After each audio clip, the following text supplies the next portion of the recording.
कर्नाटक भाजपा में सब कुछ ठीक ठाक नहीं चल रहा है। मैंने एक वीडियो में पिछले बताया था कि किस तरह से वहाँ समस्या हो रही है।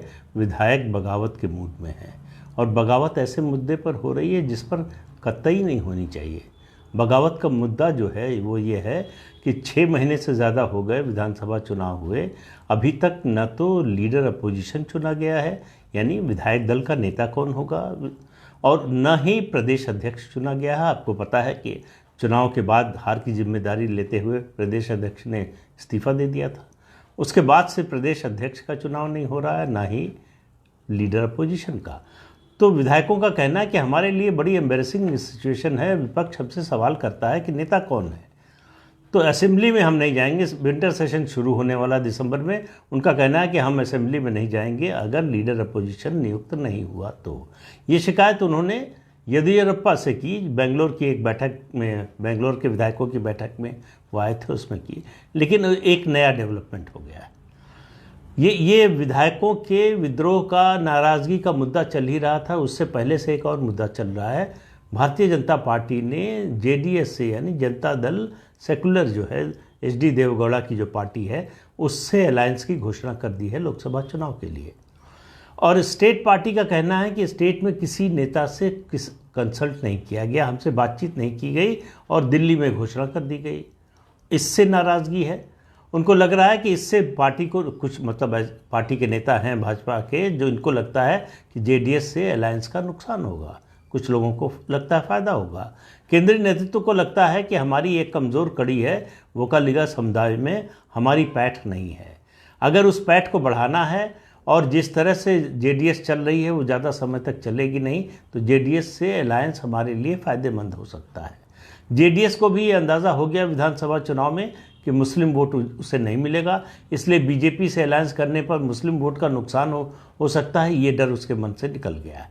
तो जेडीएस इस अलायंस से खुश है, तैयार है। हालांकि एक दो नेता वहाँ भी हैं जिन्होंने जो है बगावत के सुर दिखाए हैं, उन्होंने तेवर दिखाए हैं बगावत के, लेकिन वहाँ आमतौर पर इस अलायंस को एक्सेप्ट कर लिया गया है। भारतीय जनता पार्टी चूँकि एक अनुशासित पार्टी है, इसलिए ज़्यादा लोग बोल नहीं रहे हैं, लेकिन लोगों को ये केंद्रीय नेतृत्व का फैसला पसंद नहीं आया, खास तौर से ऐसे में जब उनसे कोई सलाह नहीं ली गई।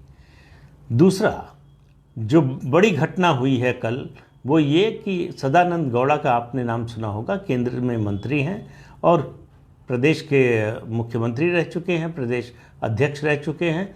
उन्होंने घोषणा कर दी कि वो राजनीति से संन्यास ले रहे हैं। सदानंद देवगौड़ा, उनकी उम्र ज़्यादा नहीं है, 70 साल है। बीजेपी का जो 75 साल का फॉर्मूला है उसमें भी नहीं आते हैं। इसके बावजूद केंद्रीय मंत्री अभी हैं, इसके बावजूद उन्होंने राजनीति से संन्यास की घोषणा की है। उन्होंने कहा कि मुझे पार्टी ने बहुत कुछ दिया है, येदियुरप्पा के बाद सबसे आगे मैं हूं जिसको पार्टी से बहुत कुछ मिला है, इसलिए मुझे पार्टी से कोई शिकायत नहीं है। लेकिन उन्होंने साथ में शिकायत भी की।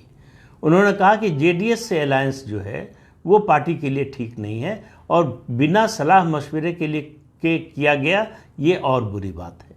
तो आपको मालूम है कि सदानंद देवगौड़ा जो है वो वोकालिगा समुदाय से आते हैं। हालांकि ये अलग बात है कि बीजेपी ने उन पर दाव तो लगाया।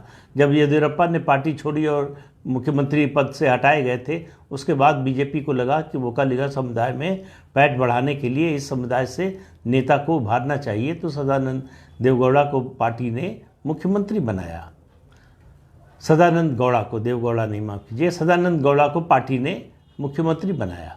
लेकिन वो कुछ कर नहीं पाए। पार्टी बहुत बुरी तरह से 2013 के विधानसभा चुनाव में हारी और उसके बाद से सदानंद गौड़ा को राज्य की राजनीति से निकालकर केंद्र की राजनीति में लाया गया।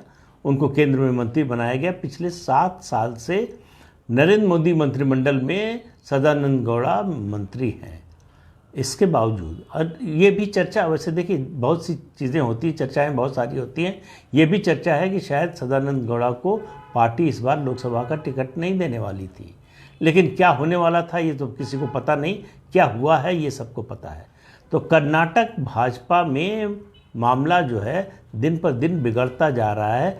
पार्टी से संभल नहीं रहा मामला, या पार्टी संभालना नहीं चाहती, या पार्टी ने छोड़ दिया है समय के हवाले कि जो होना है हो जाएगा।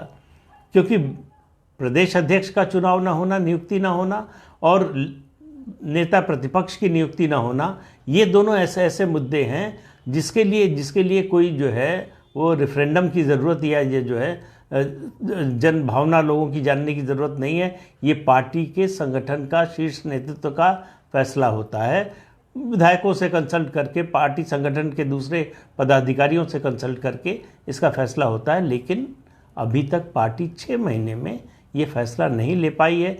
क्यों नहीं ले पाई है किसी को मालूम नहीं। ये संभव है कि बहुत से दावेदार होंगे और होंगे ही, स्वाभाविक भी है, लेकिन इसके बावजूद किसी को तो बनाना ही है। तो बनाने में समस्या क्या आ रही है, न तो ये पार्टी के पदाधिकारियों को और कार्यकर्ताओं को पता चल रहा है और न नियुक्ति हो रही है। तो ये मामला धीरे धीरे बढ़ता जा रहा है। अगर सचमुच दिसंबर में होने वाले शीतकालीन सत्र का बायकॉट किया भाजपा के विधायकों ने, तो ये पार्टी के लिए बड़ी ही एम्बेरसिंग सिचुएशन होगी। बड़ी ही जो है वो एक तरह से कहें कि शर्मनाक स्थिति हो जाएगी कि उसकी पार्टी के नेता इसलिए बायकॉट कर रहे हैं असेंबली का कि उनका कोई नेता नहीं नियुक्त हुआ। तो इस सब को देखते हुए, हालांकि अभी तक केंद्रीय नेतृत्व की ओर से इस पर कोई बयान, कोई टिप्पणी नहीं आई है, तो किसी को मालूम नहीं है कि आगे होने वाला क्या है। इस मामले में कोई फैसला होगा तो कब तक होगा। लेकिन कर्नाटक भाजपा धीरे धीरे ढलान की ओर जा रही है। उसमें सुधार के पिछले 6 महीने में चुनाव हारने के बाद से कोई संकेत दिखाई नहीं दे रहे हैं। तो इस अंक में इतना ही। अगले अंक में फिर मिलेंगे। नमस्कार।